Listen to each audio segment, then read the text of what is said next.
Pinnacle Studio includes a collection of color adjustment tools that lets you correct the color in video clips, or lets you get creative with color grading to achieve a specific mood or look. Here, I've got a clip on the timeline, and to access color grading features, I just go to Editor and then select Color. There are 4 separate modes in color grading: Basic, Tone Curve, HSL Tuning, and the Color Wheel. To make better sense of your clip's current colors, you can turn on Video Scope. With Waveform, Vector Color, Histogram, and RGB Parade options.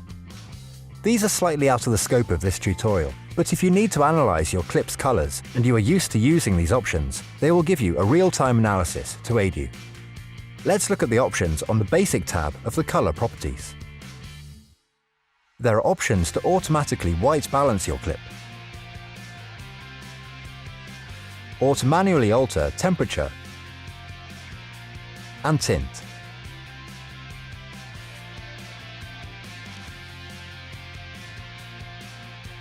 There's also an auto tone feature, or you can manually adjust the tone controls and other basic settings.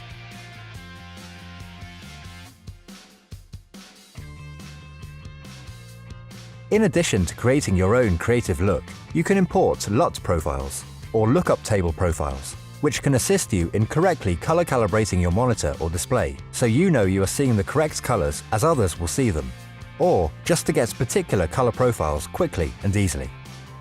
You can import LUT profiles to Pinnacle Studio. For example, I have some here that give more creative effects.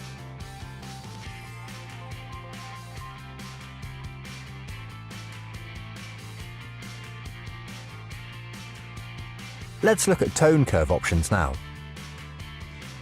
Here, you can alter the RGB settings from the input levels, the brightness of the original pixels, to the output levels, the brightness of the corrected pixels.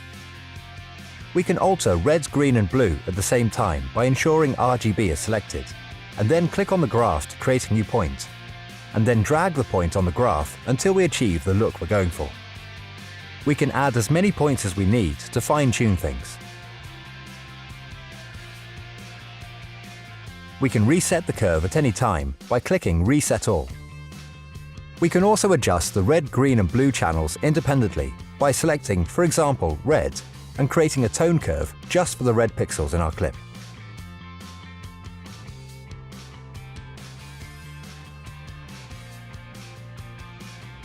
Let's turn to HSL tuning now. HSL stands for hue, saturation and lightness, and we can see we have tabs for all 3 of these here. We can either manually adjust the values for each color,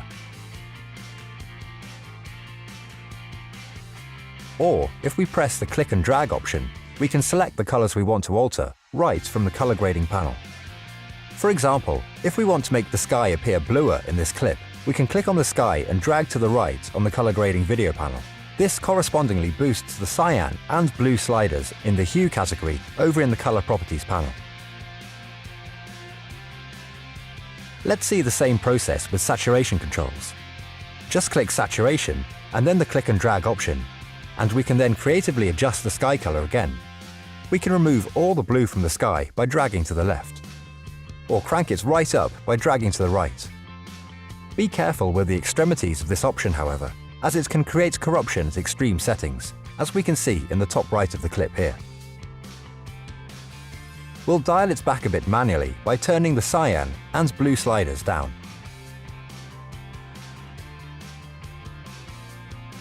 The same applies for lightness.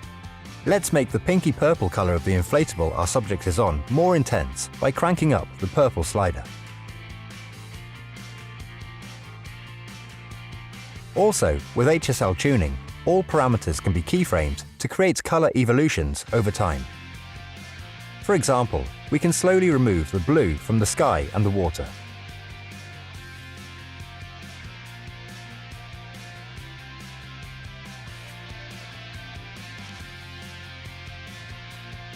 We can, of course, reset all 3 sliders with the Reset All option. Finally, let's look at the color wheel. We can adjust the whole color gamut with the color shift wheel.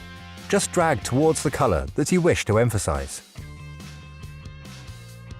with the slider at the left of the wheel controlling the overall brightness of the clip. To reset either the wheel or the slider, just double-click the slider point. Similarly, we can control the color of just the highlights, midtones, or the shadows of the clip. Highlights are the lightest parts of an image, regardless of color. We can create an overexposed image by boosting the brightness of this wheel, and make it warmer by making the highlights more red or yellow. As the brightest pixels in this clip are the subject's skin tones, changing the color of the highlights will affect these sections much more than the rest of the clip.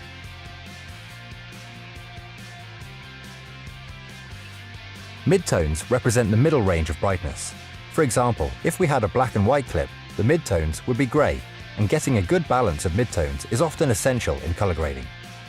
We can alter the brightness of the midtones to fix a clip with poor contrast.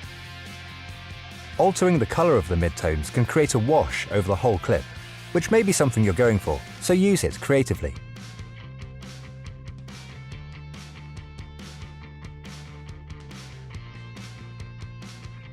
Shadows therefore represent the darkest pixels of the clip, and we can make the clip have greater contrast by increasing the brightness of the highlights and decreasing the brightness of the shadows.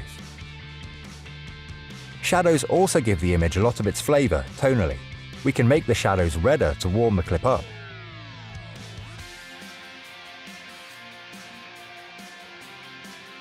or bluer to make the clip feel colder. So now that you have an idea of the power of color grading in Pinnacle Studio, get out there and make the colors in your next project really pop. But remember, less is often more when it comes to color grading. Don't overdo it unless you are after a really dramatic effect. Happy editing!